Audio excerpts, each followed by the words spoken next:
Un zeste d'info voyage. On part dans le sud-ouest à proximité, voyage culinaire avec Corentin Lanzo.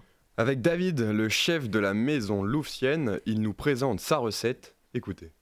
Alors moi j'avais envie de vous parler d'une recette que je fais depuis plus de 15 ans maintenant, qui est un tartare de canard. En fait on a voulu revisiter un plat de bistrot, qui est le tartare de bœuf, et on a décidé de le faire avec du canard, et notamment du foie gras et des petites pommes de terre confites.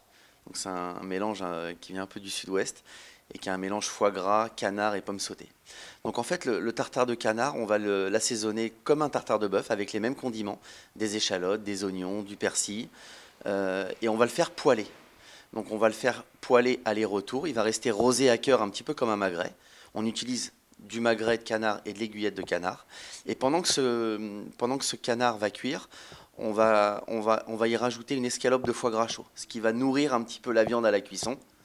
On viendra poser cette escalope de foie gras sur le tartare de canard, qu'on viendra ensuite poser sur des petites pommes de terre de Noirmoutier ou des petites rades du Touquet qu'on laisse confire entières avec du thym, du romarin et un petit peu d'ail.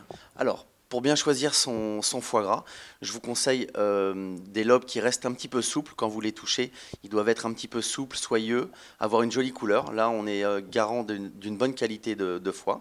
Et pour le canard, je choisis toujours un canard français, qui nous permet d'avoir une viande bien rosée, bien tendre et bien équilibrée. On laisse un petit peu de gras pour que le tartare reste bien gourmand et bien assaisonné. J'ai pas d'origine de là-bas, mais c'est une recette qui nous a amené là-bas, où on choisit nos canards et notre foie gras avec nos fournisseurs. Alors moi, les pommes de terre, j'aime bien prendre de la petite pomme de terre grenaille, la petite pomme de terre mitraille. C'est des toutes petites pommes de terre rondes qu'on laisse entières, comme ça on évite qu'elles sèchent et elles s'imbibent du jus de cuisson du canard et du foie gras. Ça les donne bien moelleuses, bien juteuses. Merci Corentin Lanzo. Pour en savoir plus, vous pouvez retrouver cette interview sur notre site et notre application Radio Sensation. Un zeste d'info.